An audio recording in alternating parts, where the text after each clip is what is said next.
shot from Curry with 0.6 of a second remaining. The brilliant shooting of Stephen Curry continues. Back to Green, into the hands of Spurwell. Fast break down to Weber. He turns. Look up behind the back. And the step and the foul. What a play by Weber. I've never seen a shooting display like this. Never. 37 and a quarter.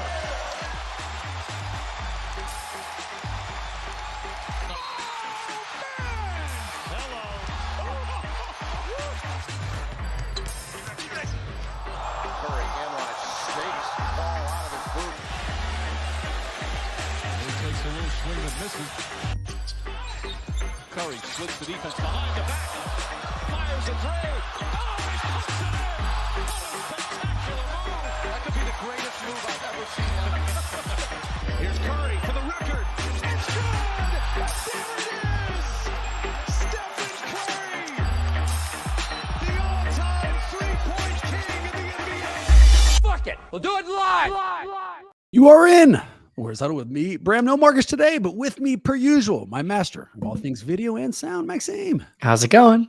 Maxime, I am fired up to announce that rejoining us after way too long. Yahoo Sports college and NBA guru, a consummate draft insider who has spent season after season developing more knowledge, background, and experience than anyone anywhere within the sports media landscape. A player whose sharp crossover left at least one unsuspecting date in the emergency room with a torn ACL. And my favorite guest on this show, Miss Krysten Peak. What's going on, KP? You know what's so funny about that intro is, like, in college, I was more of a shooter. And so the fact it's even funnier that I crossed over a guy and broke his ankle or foot when I wasn't even like a big time playmaker. I was a two guard. I was a shooter. Anyway, I'm sure there's been like a bunch of dates where you've left people just deep in their feelings after beating their ass in horse too. You just haven't told us those yet. I'll incorporate those into the intro at some point. Okay, fun fact though, my claim to fame on the basketball court is that I once beat Trae Young in and around the world shooting threes at USA Basketball, but I made him shoot left-handed and I shot right-handed. And I beat him by one. And he's like, let's run it back. And I was like, nope, I'm retiring. Exactly right. You should. Here's some legal advice. Never include that left-handed distinction again. There's no reason for you to tell anybody that. Also, to illustrate to you that you are, in fact, my favorite guest, I left a bunch of intro compliments in my bag here. I'm like, you have so many random things I wasn't sure what to put in here. An intrepid reporter who has developed personal relationships with every top 10 draft pick over the last decade. A savvy Disneyland vet who knows how to use her twin sister to get around the nasty line and prizes. A landlord who will not share her bath salts. I've got like a million. Zero chance. Just those are all true. So many things. I'm not going to dig into the Disney thing because I think we'll be sued and they'll run your ass down. So I'll just leave it as just a vague. Well, okay. We can say all amusement parks. My sister and I take advantage of the fact that we look exactly alike. And how we want to spend the day together and fill in the blanks. Yes, fill in the blanks. Disney, I'll have you know, I did not say that, and I have nothing to do with this. Let's move on quickly, KP. I don't want to get you in any trouble. And I manufacture reasons, multiple reasons, every year to have you on the pod because I love talking to you. But now, this time, at this time of year, there's no manufactured reason. You are the one person every fucking podcast should be seeking to come in because we're in draft season. So I got a whole bunch of shit to ask you about, not just draft. I got some Kuminga questions for you too. But before we get to any of them, let's get our glass half full out of the way. You may remember this. We look back at recent hoop. I'd like to tell you Warriors hoop, but there's no Warriors hoop to look back on recently. So look back on anything you like. Give me something you like or you don't. I'll go first. Here's something I like.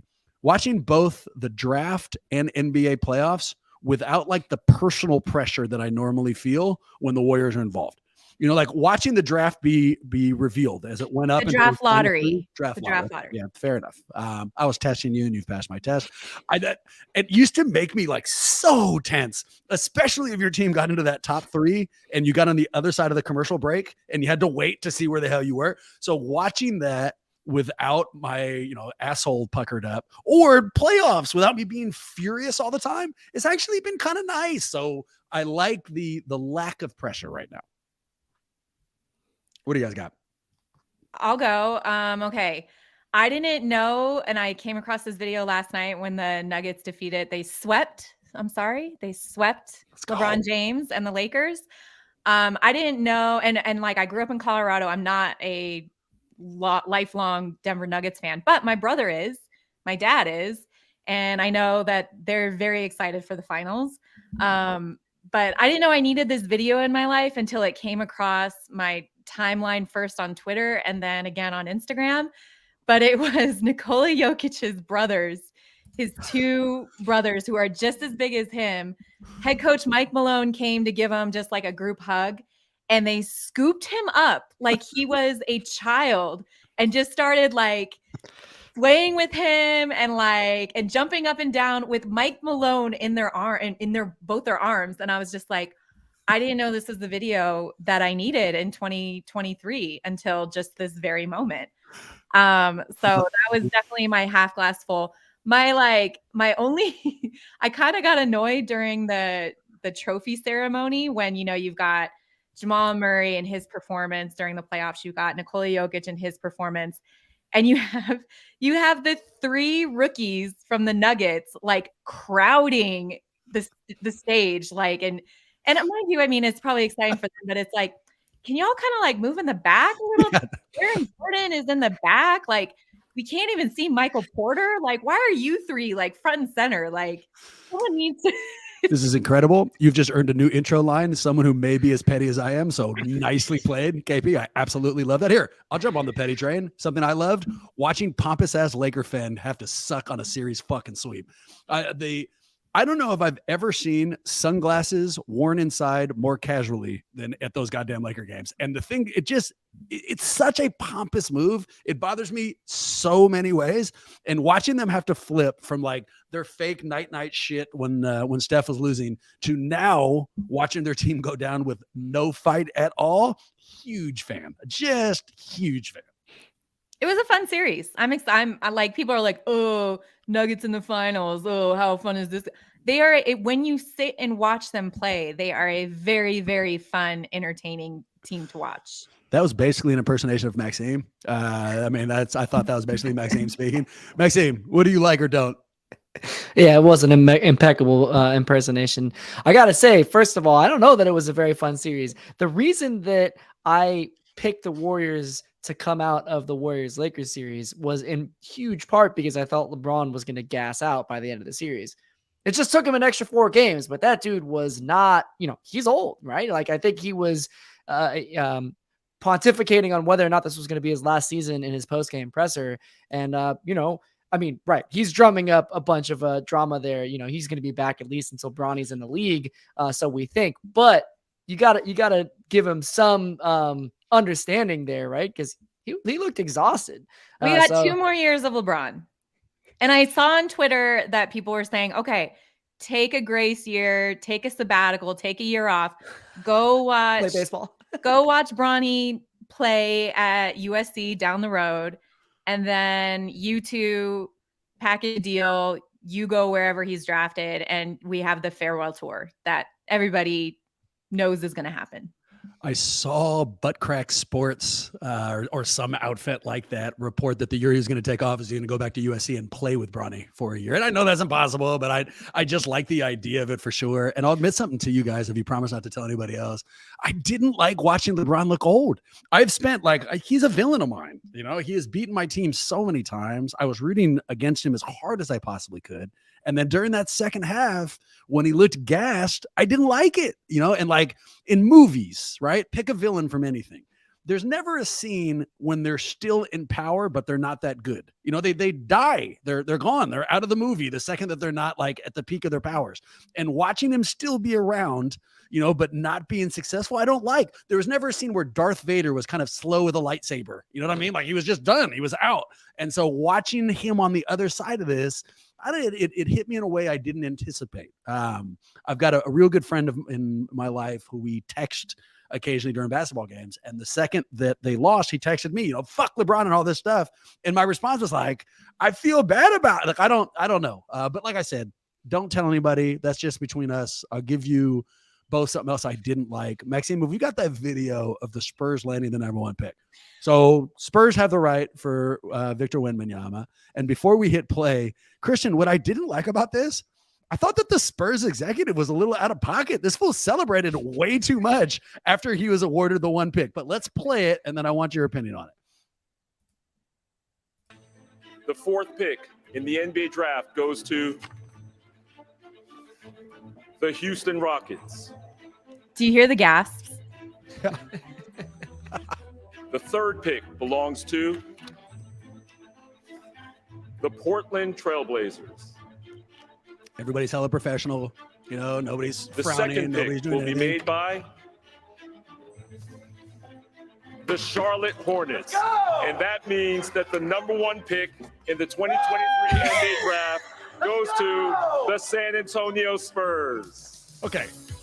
The 2 let's goes, 2 giant hand reactions. This fool's acting like he just won the fucking fantasy draft. So am I being wrong? Shouldn't he get it a little bit more professional? No. And I'll tell you why. Because in the room where the ping pong balls actually fall, my coworker, Jake Fisher, wrote an exceptional story on this, on explaining exactly how everything transpired in that room. So for all the conspiracy theorists out there, that's not how it happened. All right. He was in the room.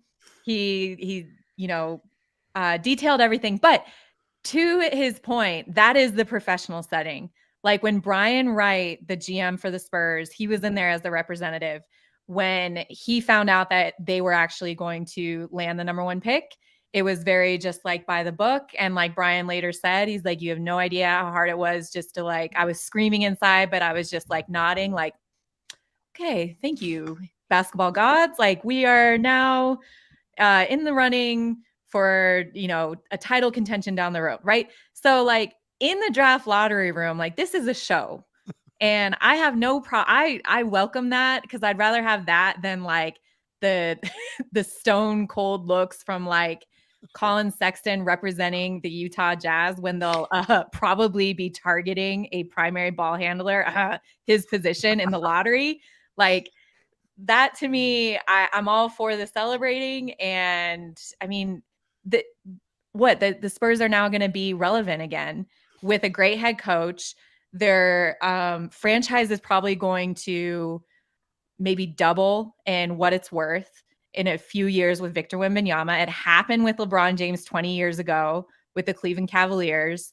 I read something that Michael Jordan and getting the 2nd pick, I think they miss out on a value of $500 million that they could have increased with Victor Wembanyama, with the ticket sales, with the notoriety, with just the anticipation of him coming, with jersey sales and everything. That's how big this draft lottery was. And I was here for it. I don't even care. Have I changed your mind? No, because I'm the hater. So everything you just said is 100% right. I mean, that, you're justified in saying all that. But who I associated with was Brandon Roy or Colin Sexton, any of the other people in there. If I had my heart in my throat and I'm waiting for this thing to be announced, $500 million of value towards my team, and then I come up short, you know what I don't need? Some guy double fist pumpy screaming, "Let's go," more than once. Save that for when you leave the set. You could do that anywhere else. I don't need it here. Maxine, no, stop it, Bram. It was fine. Be our vote getter or our deciding vote, Maxine. What do you think? Exceptionally unprofessional or just slightly unprofessional? That'd be like Jokic sweeping the Lakers and then not fist pumping after the game, or be nah, I don't actually want the Western Conference finalists. He did do that. He said when they asked, they're like, "What does this trophy mean to you?" He said, to be honest, nothing. We have 4 more games. That's exactly what he did. Thank you, Maxime. I am right. Let's go. He was trying to support you, KB, and he just cut his legs out, which makes me hella happy either side. I'm going to celebrate like I just got the 1 pick because I think I came out of this with the right argument. All right. It's the perfect transition. We're going to go to the golden questions. And here's our first. Also, You didn't say anything that we put up your article on that video, by the way. We left it I up know, for a thank while. you. It had your name up there. That was great. Kept waiting for you to say something. It's weird that we got this far. But anyways, here's our question. Quote, Adrian Wojciechowski described Victor Wembanyama as, quote, the best prospect the NBA has ever seen. But honestly, I trust KP over ESPN's Mad Bomber. Let me pause. ESPN's Mad Bomber, solid take. Continues. Does Krysten agree, or was that just broadcast hyperbole? All right. So don't answer quite yet, Krysten. I looked up your article. In fact, we were just looking at it. Here's what she said about Victor real quickly. Quote, Wembanyama is comfortable handling the ball like a guard, can shoot it from deep, and does things on the court that no other player in the world can do right now. Wembanyama's NBA comparison is a mixture between Kevin Durant and Rudy Gobert, with the shooting mechanics on offense and the way he protects the room and alters shots on defense. All right. So that in tow, KP, best prospect ever? I mean, at least in the last 20 years, 100%. I would say he's the most anticipated prospect to ever hit the NBA. Things on a court no other player can do. What? It's unbelievable. I've now called, I want to say 6 or 7 different games of his on the NBA app. They play again, I think, on Thursday. They're right now in the playoffs. They lost this afternoon, but I'll be calling color for one of his games, and he'll put up a 3-pointer, and then before you know it, he's tip dunking his own 3 back in the I'm like, who else is doing this? Nobody else is doing this right now. Or he's doing those running threes that it's very Kevin Durant-esque, but Kevin does it within the lane. Victor's doing it one-footed from the 3-point. He just does things every game where you're just like, you shouldn't be able to do that on a basketball court. And somehow you're 19 years old and just doing it very casually and with fluid. And I mean, it just looks like it's natural for him. You have been calling this for years. I heard the words Wembanyama way before, this. And I remember you're like, oh, I'm going to have to practice saying that name. And I'm like, don't worry about it. His name will be a household name. Okay, that's your second flawless impersonation of both of us. So that's just really nicely played. Here's what I remember. So I don't have anywhere near the experience you do watching this kid. In fact, it's limited to that Vegas showcase that we saw when Scoo was a part of it. And when I turned it on, I was watching to hate watch it. I'm a hater. And so I kind of wanted to send you a text this dude is not that good. And then within 8 seconds, I've never seen anybody with his type of body control and range from deep, despite being 7'5". But here, I've got 3 biggest reason questions for you. Okay. Reason number 1, biggest reason he'll be a game-changing player for the Spurs. Because he's not only, everyone will talk about his defensive threat and what he can do with his 8-foot wingspan, and whether that's altering shots and impacting different possessions from all over the court. And obviously his shot blocking, where right now he's averaging over 3 blocks in the Belgic League in France, leading in blocks for that. But also offensively in his threat and what he can do, not only with the ball in his hands, but out of the pick and roll, out of the pick and pop. And defensively, he knows he's going to get people are going to target him with wings off the switch. And when you talk, I've talked to, and I wrote a story on his trainer, Tim Martin, and Tyrese Maxey told this story when he walked in the gym for the first time, and Victor came up to him and said, let's play ones, but I want to play defense on you the entire time, because I know I'm going to have to learn to defend guards in the NBA. And I want to get a head start on that. And Tyrese is like, nobody in the history of the world has ever been like, let's play ones, but I only want to play defense. So how he can impact the game on every different level, whether it's offense or defense. And not only that, but he's shown this over in France, where it doesn't matter the lineup that is put around him. He makes other players on his team better. Like Bilal Coulibaly was just a kid from France that might be a prospect next year. And now playing next to Victor, he's a projected first-round pick, only averaging under 5 points a game. But people see what his upside is and what he can do alongside Victor, and they're like, oh, you know what? We should probably take a look at him. It's unbelievable. Story really shows his maturity. So like at that portion, if you're the number one pick, surefire, you're a game changer. We've all been talking about your name. You'd be totally forgivable if you entered into a gym and you were just putting yourself in a position to succeed, not to grow. Like, well, watch me shoot 3-pointers. Tyrese, guard me because I could shoot over you every single time. And the idea that he would go out there and say, well, I got to learn. I got to figure out if I can guard you, and put himself in a scenario where he didn't know he would dominate really impresses me. Let's also remember that he didn't have to play a single second of basketball after what he did in Las Vegas. Yep. And he said, no, I committed to this team. I'm going to see it through. Like, he could be playing all the way up to the draft, similar to what Luka Doncic did during his draft year. I think he flew from Spain to New York the morning of the draft so he could walk across the stage and, shake Adam Silver's hand. Like, that might be Victor this year, but to his credit, he has played in every single game. He played in the All-Star game. He's also helped Team France in the FIBA World Cup qualifier. Like, he's competing and getting better. It's unbelievable. What you don't know is that the Spurs GM is actually live watching this, and he just said, "Let's go" for the third time. Hell of loudly. He's celebrating. That's the owner. That guy's the owner. That's not. I know Brian Wright. He was the one that was like, "Oh, okay, yeah." It's my second test, so you're really passing my test so far, Krysten. I'm very, very impressed. My second biggest reason question for you. All right, take me to the other side. Biggest reason that Spurs fans should be even slightly concerned, if anything. Yeah, I mean, it has to be the possibility of injury, especially with a player his size. I mean, we saw it with Chet Holmgren, who was healthy. Then he goes and plays in a pro-am game against LeBron James, tries to stop him in the open court, and has a season-ending injury. So you always have to go in with caution with any player at that size. Yep. And, wonder if there's going to be any injuries down the road. So I think that would be, we're seeing it now with Zion Williamson. Yep.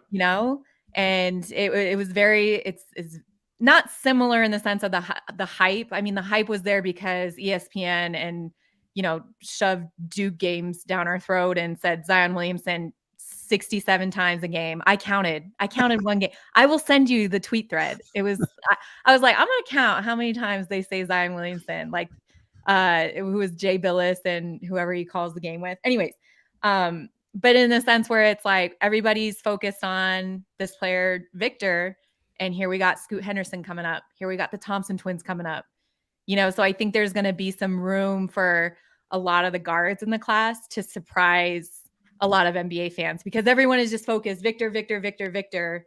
And I think they're going to be surprised about what other players in this draft will be as NBA players. I got a question for you there. First, let me say, I actually remember that Jay Billis game, and he was announcing it with the Spurs owner because I would recognize that guy anywhere. And so I knew for sure that's who he was. My last biggest reason question for Victor, and maybe it's the most important, biggest reason Wembanyama is not quite as good as Jonathan Kuminga. What do you think?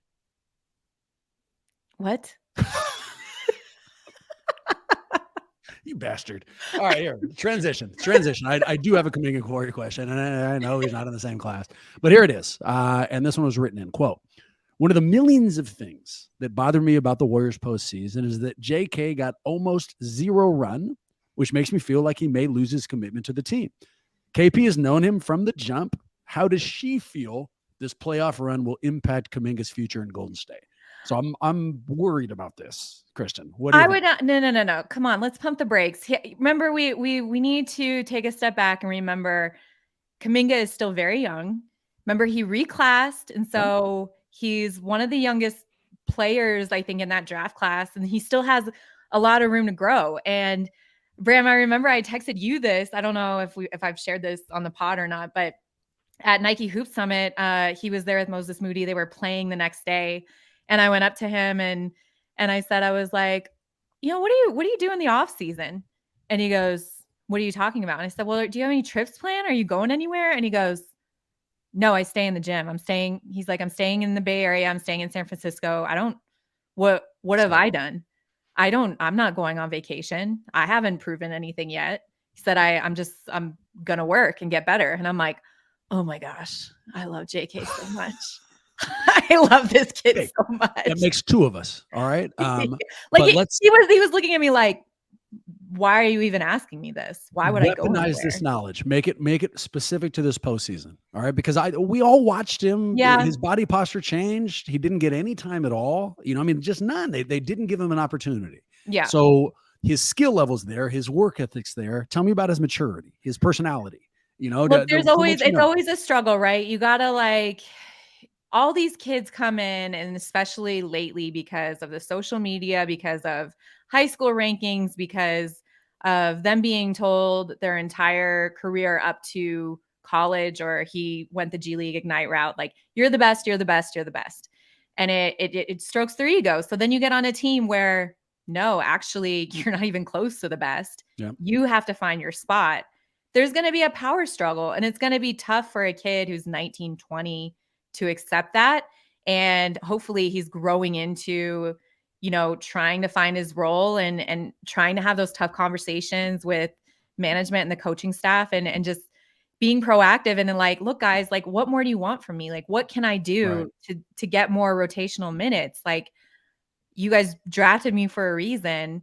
Let's try to make this work. Like, I'm hoping that he's been proactive in that regards, but you never know what's going on behind closed doors. Yeah. I mean, I said this last year, so grain of salt, but I think his development and who he is on the team next year is going to be an enormous reason why the Warriors are or are not title contenders. They're not, there's not going to be some giant offseason signing. If they're going to make a leap, it's going to be because the people who are on roster make the leap for them.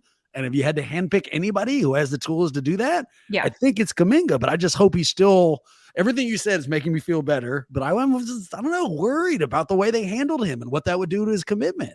Right. And like I said, like when anytime I talk to Kuminga, it's always like, it's not like I'm sitting down for dinner and he's like, I have a therapist written on my forehead, and it's always very just like top, like, oh, how are you? How's the family? Like, good to see you. And yeah. Are there players who you sit down for dinner with therapist written on your forehead, or? Yeah, there are some players where it's like it's like I asked 2 questions and they spend 30 minutes telling me everything. And I'm like, oh my gosh, this is amazing. That sounds like the makings of an entire podcast that we may have to explore down the line here. Maxine, what are you feeling about JK? Having heard what KP just said, having watched him, we've talked about this. Where are you at? I mean, I had concerns, and again, I go back to the fact that I'm sitting here on the outside as a fan, and I've learned to trust this organization enough times. Mm-hmm. And I think right now what I'm hearing is that Steve Kerr is in his ear. Steve Kerr is telling him, hey, it's not your time yet, just as it wasn't, whoever else's time that came before you, that came off the bench, that found their way into the rotation. I think, the thing that would be tricky for me if I'm Jonathan Kuminga is I'm pointing at the 14th pick in the same draft as my draft and being like, well, this dude's getting minutes. And, I go back to, like, I don't know what Kerr is actually saying. I just know the few words that are getting to me, which are, hey, this guy is, is going to find his time. But I want to point out one thing. I don't know if you guys saw this. This was on Reddit just today, of Kuminga kind of doing some drills. And the reason I'm bringing this up, this is not Warriors ability. Like, you can see there's like a, Golden State is nowhere to be seen except on Kuminga's shirt, right? Like, you see these types of videos all the time, and you see these dudes in random gear, promoting their own brands or whatever. Maybe it's their homie's brand, right? This guy is in a Warriors shirt. And to me, that speaks volumes. It speaks volumes because he's in here doing the type of work that we I know the gym he's at. Right he's now. in New York. Yeah. Jerry Powell, I think is the guy's name. Yeah. Who also trained Paul George. So again, just like the pure handles, and you see him working on his handles in this stuff, and he's looking fast, right? Which is another thing. I'm like, oh my gosh, when you see guys one-on-one with like non-NBA players, you just see how much faster they are than everybody, and it's just ridiculous. I mean, dude is so strong. He comments on it in this video. It's really exciting to see. Right here, you see him, doing a behind the back move and talking about how you slap your butt to keep the ball close to you. And then Kuminga's working on his handles. I think it's really exciting. So again, to see him putting in the work on the summer, proof in the pudding of what KP was just saying, but also doing it in a Warriors shirt. I mean, I think this guy is really committed to our organization. I love a lot of things about this video. I do love that he's wearing that shirt. I do love that he's working on his game. The other thing I love is how little of a fuck the gentleman without a shirt looks like he is giving. I mean, just not like he looks like he is upset to be there, upset to have been asked to be the rebounder, just the entire thing. And I can associate with him. So I like that. Last take on Kuminga, and it's the biggest reason why I'm confident about his future. I think that the Warriors have changed their perspective on him. I think they entered into last year thinking JK was like a 2025 problem. He's that second title window guy. This year, after they lost and they realized what they need from him, I don't think they view him as a future problem. I think they view him as they better develop him right now. So we'll see it. All right, back to the draft. Quote, I know it's top heavy, but is this draft class deep? All right, so I've made this a few different questions, KP. Here's the first way I'll phrase it. How many possible franchise players in this draft, in your opinion? 3. Who? Victor, Scoot, and I'm going to go off the cusp and say one of the Thompson twins. Which one? I mean, flip a Could coin. To me, it's like, I don't understand people who have a men at 3 and a star at 9. Like, that doesn't make any sense to me. They're like, I had an NBA guy say to me, I'm like, who do you like better? He's like, I can't tell them apart. I'm like, how about here? Let me ask it this way. In fact, shout out to my boy Mac. Listens to the show, big fan of yours, KP, and is a Detroit fan. So all year, he told me, aligning. All year he told me, look, we're not going to get the 1 pick. It's going to be the fucking Spurs, but he didn't think they'd go to 5. And so they do. They go to 5. Audible gasps in the room. It's just about the ugliest thing that could have happened. So speak directly to Mac. Is he fucked at the 5 pick? Can they still get someone who's going to make a big difference? No, you guys are gonna get a player that is going to be great to slip inside, alongside Kate Cunningham and Jaden Ivey. Whether that's you want to go big guard and Cam Whitmore, or one of the top, you can get a Star Thompson, or you can get a big like Jarris Walker out of Houston, who by the way looks like a complete unit.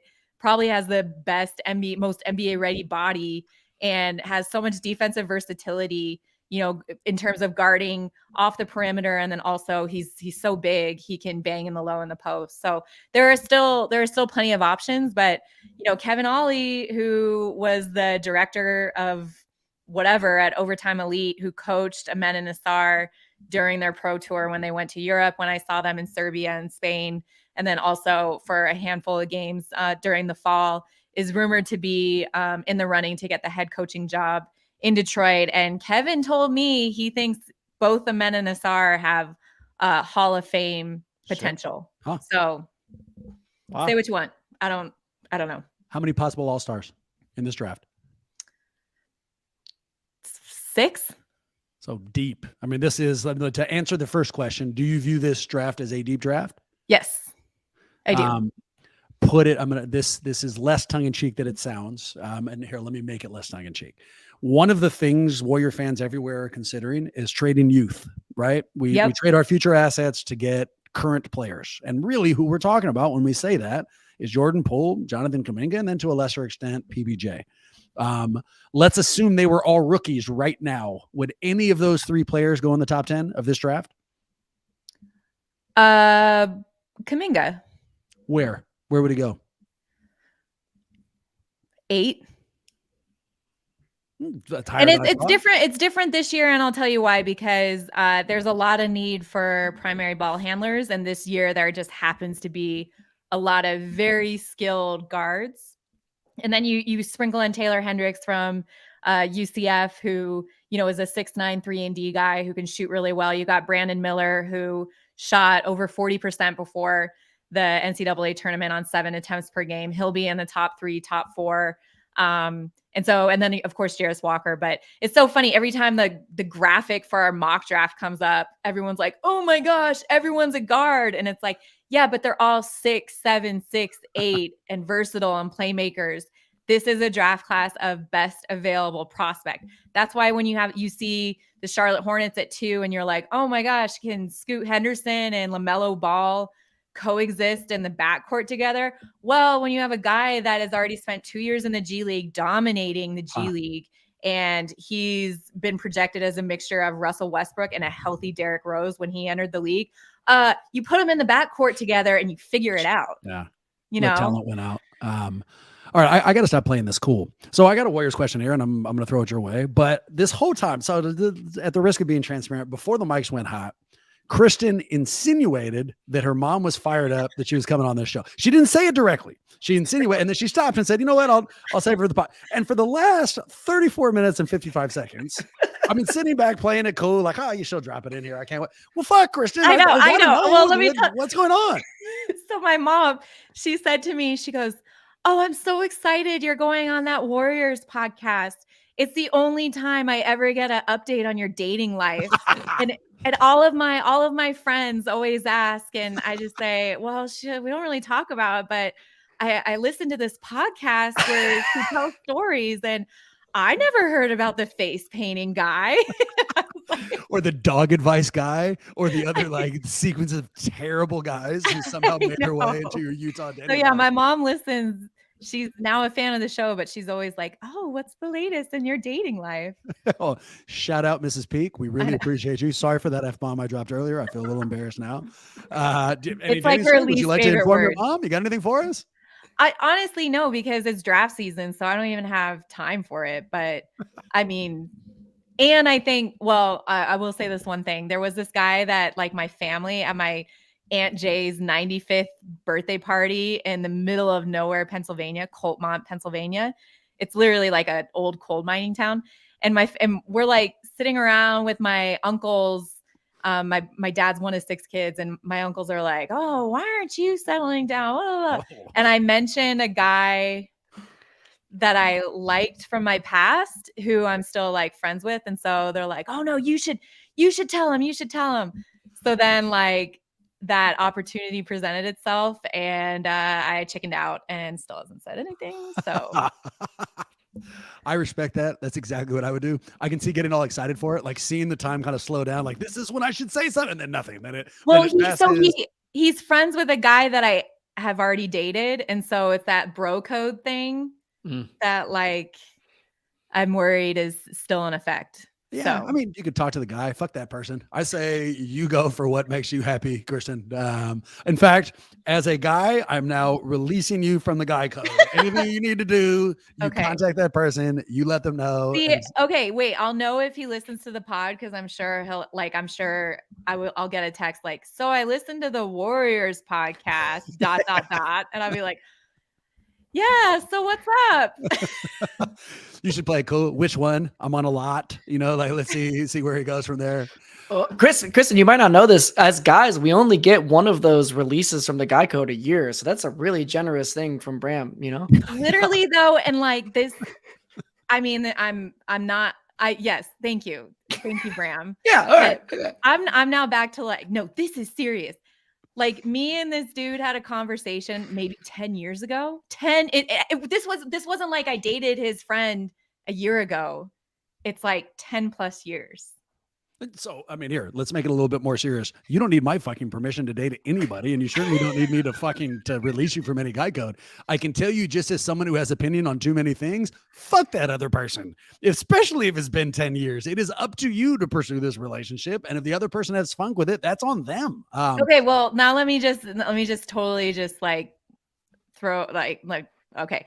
And then I was like, "Oh, so what's been new? What?" And he goes, "Oh, so-and-so moved back, and we're living together. My ex-boyfriend and him, the guy that was like the bro code. So now they're like roommates again." And I was like, "Oh, okay, that's a little more complicated." Yeah, you might want to throw that detail in when you're first. I know, but now, yeah. I mean, I used to date his roommate. That's a different thing than like when they used to have a relationship, or a housemate. I shouldn't say roommate. Right, housemate. But okay, yeah, all right. That'll be check in after the draft. We definitely will. As a random follow up, do you know if they share bath salts in that house, or you don't have to tell us. You don't have to tell us. Totally. Oh my God, I got new bath salts the other day, and I was so excited. And even just like I'm still bitter about it, and even just like looking at them, I'm like, "Oh, I can't believe he did that. Like I was Do you know how happy I am? So how much I enjoy these podcasts, but the thing I enjoy this one and what's making me so happy is that we've organically worked in the phrase bath salts now twice to a draft podcast. And like, I don't even have it on my notes. It just came up, which makes me like legitimately smile. Imagine first-time listeners listening to this being like, who is this girl? Like, what? Yeah. This girl, it's the host. They're like, why is he asking her about dating shit? Like, I'm trying to learn. Why does he keep bringing in Kuminga? I can tell you, for those new listeners, it doesn't get better than this. So if you're not enjoying it, I don't know what to tell you. This is really what we feature. Okay, enough entree, or appetizer, I should say. Tell me about the Warriors options. So Warriors or in Golden State are picking at 18. Some names, some 19. upsides we should be available. 19, my third time I've tested you. What sucks is we did talk about this offline. I did say 18 and you did not correct me in any way until we went live. And then here you are casually saying 19. All right, 19. Who do they have options at? Okay, so 19, I'm looking at, like, you guys have a good group of guards, right? I think where in terms of like next level of development, because it failed with James Wiseman, would be in the front court, right? So I'm looking at Derek Lively, who's 7'2". He went to Duke. He was a freshman there. Didn't do a lot because in the Duke system, it doesn't really allow the spacing the same way as the NBA does. So he was just a rim runner and a shot blocker and didn't really showcase his 3-point jump shot, which he did, in fact, have in high school. Fun fact, Derek Lively was also on one of like the greatest AAU team I've ever seen. It was team final. It was him. It was Jalen Duren, who is now with the Detroit Pistons. Shout out to your friend and listener who's a Pistons fan. And and also Amani Bates. And it was the three of them. And it was like the most incredible AAU basketball I've ever seen. So I really like him there. If you are looking more for the guard to develop in terms of the 1 or 2, Maxwell Lewis out of Pepperdine. I just saw him in Vegas. He's one of the best shooting guards in this draft class.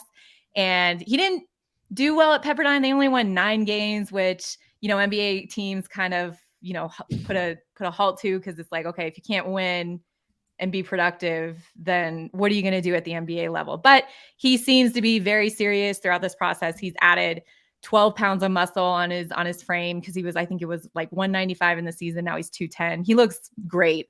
So that's another possibility. And then I really like Leonard Miller from the G League Ignite. This is another guy who has a year playing under his belt. He's 6'10", 215, kind of that swing 4, really long. And he's only 19. And I think he averaged a double-double this season. But he's 6'10". He's got length, a 7'3" wingspan. I think he measured at the combine. So those are just a few players. If you're going to keep the pick and look to develop alongside the young core coming up as a secondary unit, those are just some options. Before we hit record, and I gave you the wrong pick and you did not correct me. You did in fact say, 18th, 19th. That's going to mean an extra amount of work for the Warriors scouts. It's a fun pick. Yeah. Why? Give us a little background there. Listen, you got to do your homework. When it starts to get to like the 18, 19, and then like 21 to 24-ish, 25, then you really have to do your homework. And it's not necessarily, okay, who's still on the board? Let's take him, which tends to happen in the lottery. Yep. So you just take best available prospect. Now you're looking for players that fit your system. They fit your locker room. Who are they off the court? What do we see during the season? It's a lot more scouting. And I think teams kind of like those picks because, all the work that they put into the season actually matters when it comes down to the pick that they have. I've got a Judgement Theater here that's been bursting through me that I really want to ask you. But first, I'm kind of a follow-up on LeBron. So I'll take this in a different podcast and we'll really jump into it, but I might not have you. So I want your opinion on it now. Okay. Quote, since the Nuggets secured the sweep, rumors have swirled about LeBron's next destination. Some stories have him retiring. Others have quietly pointed out that a pairing with Golden State would make sense. before you even consider what would have to happen to bring him to the Bay or the money, how do you feel about the idea of James being a Warrior? So Maxime, sit back. You and I will do this at some other point. Krysten, I'm sure you've seen the suggestions and stuff, like just conceptually, what do you think about LeBron James pairing with Steph Curry? I think it's a sellout. I think that's because it's not just going to be him. It's going to have to be him and Bronny. And I'm sorry, but like, how are you going to make room for both of them? Yeah. Because he's already like, he's said it so much that now we've all in the draft space have just accepted the fact that Bronny is going to be an NBA player. And people have asked, they're like, has your opinion on Bronny James changed? I said, no, my opinion on the situation has changed. Yeah. Because wherever LeBron goes, or even if he doesn't go anywhere next year and he signs like whatever, a one year contract in LA just to stay there and do load management and not really play. Wherever Bronny goes, that's where LeBron's going to go. Phenomenal distinction. And I'll tell you what, I don't have interest in them both coming here. I don't. One of them, if it's like a concession of like, how can we help each other? LeBron wants to pad his rings, Steph wants to pad his rings, and it's kind of this idea where he's coming to just be a part of the whole. Great. If he's coming with his son, that's not what's going to happen. Then this is a continuation of the LeBron story, not of the Warrior story. So I don't know. So I've been thinking about this the whole podcast. Is it LeBron still has his college eligibility? I don't think it's, like he didn't get to go to school. Got an agent. Yeah, but he's already cashed got an in. agent. Got an agent. Yeah. He has an entire agency. The idea of him going to fucking USC. It's so funny. No, it would just be such an aggressive ass LeBron move. He brings that Last Dance documentary crew over to fucking SC and we watch whatever the hell happens there. But God, I don't even know what Andy Enfield would do in that situation. It's like, I remember seeing him at like an AAU tournament and I was like, oh, your program has been up for a lot of discussion. This is before Bronny committed to USC. And he's just like, oh, I don't know, KP. And I said, all right, well, I've written one of two stories. And so I'm hoping for your sake that it's in your favor. And he's like, oh, we'll see. And I was like, how soon will we see? Because I want to make sure this isn't going to happen at midnight on a Sunday. Did he give you any hints? Did you get anything out of him? I don't think he even knew. I don't even think he that's a whole nother podcast. But I don't think he knew when Bronny was going to post his Instagram and commit. Tell me to fuck myself if this is a question I shouldn't be asking, but LeBron made some waves by saying that Bronny is already better than a number of NBA players. Any thoughts on that one way or the other?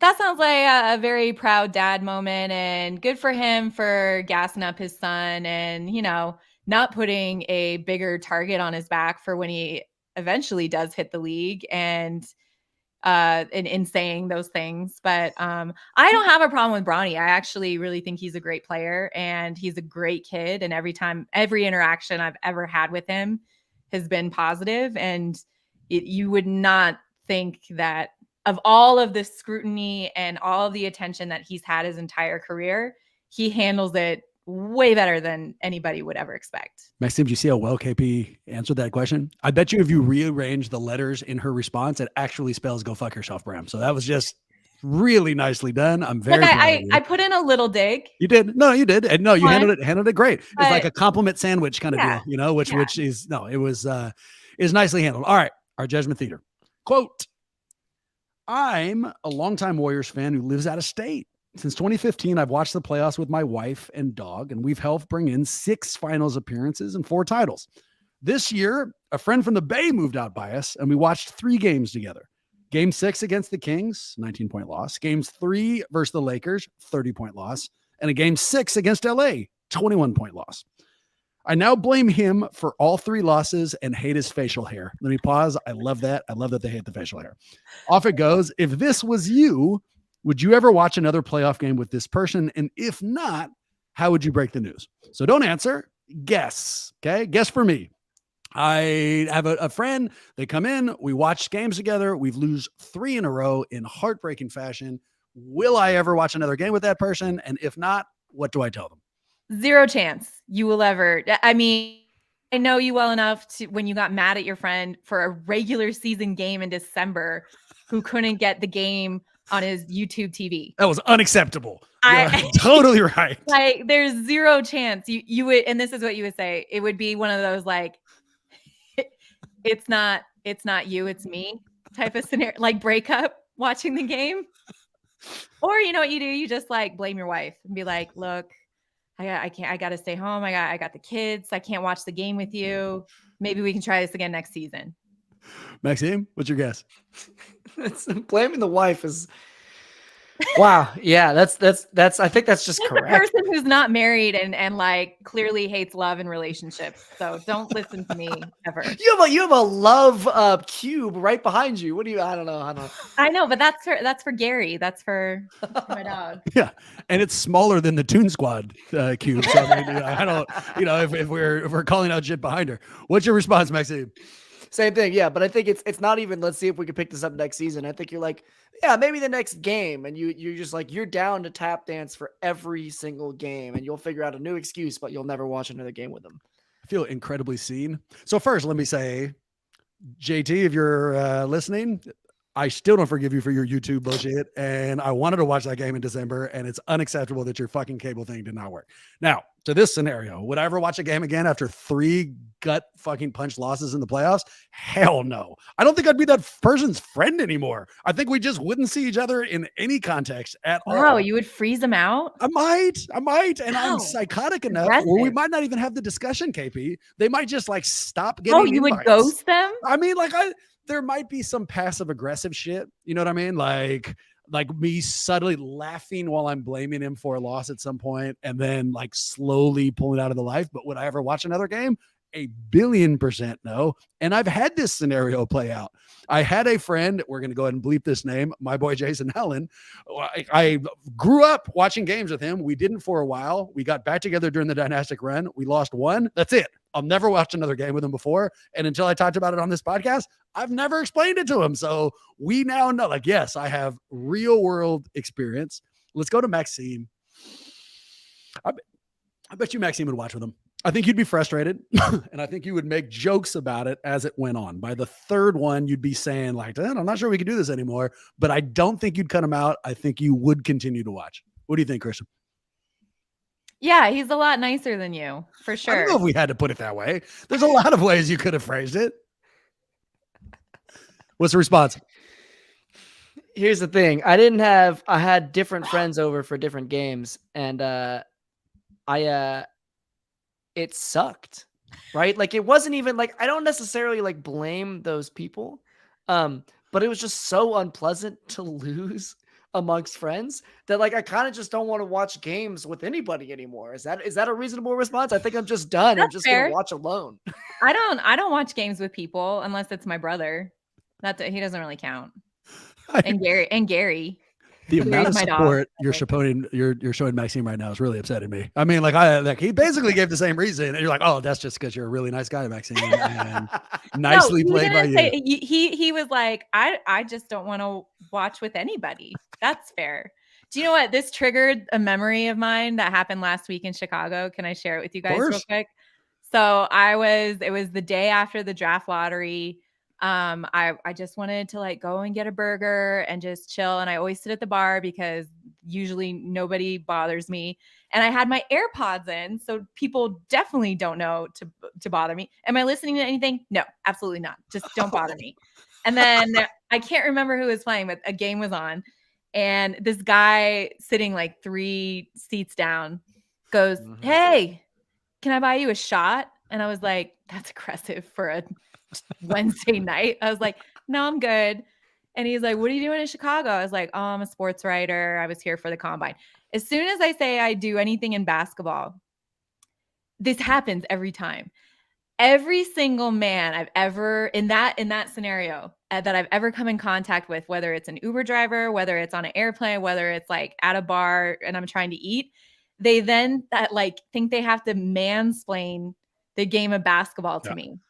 And I'm like, sorry, Mom. Threatened. And I'm like, sorry for saying this, Mom. Motherfucker, did you just hear what I said? I said I'm a sports writer and I work in basketball. Why are you now mansplaining this team and 100%. breaking down this game for me. Anyway, I just had to get that off my chest. Dude, if you were sitting at a bar and they asked you what you did and you said, I'm a cardiologist, they wouldn't be like, let me tell you about heart health. Yes. No, I do this I don't need your shit at all. And I don't even get to that portion of the story. The idea that you would have ear pods in and he asked you more than one question is such an aggressive, ridiculous move. Just do this next time. Social cues. Pretend like you're on the phone. Some people don't have social cues. This is a random follow-up. But the last couple of times I've been in an Uber, I had my earpods in, was listening to a podcast. Acceptable or rude?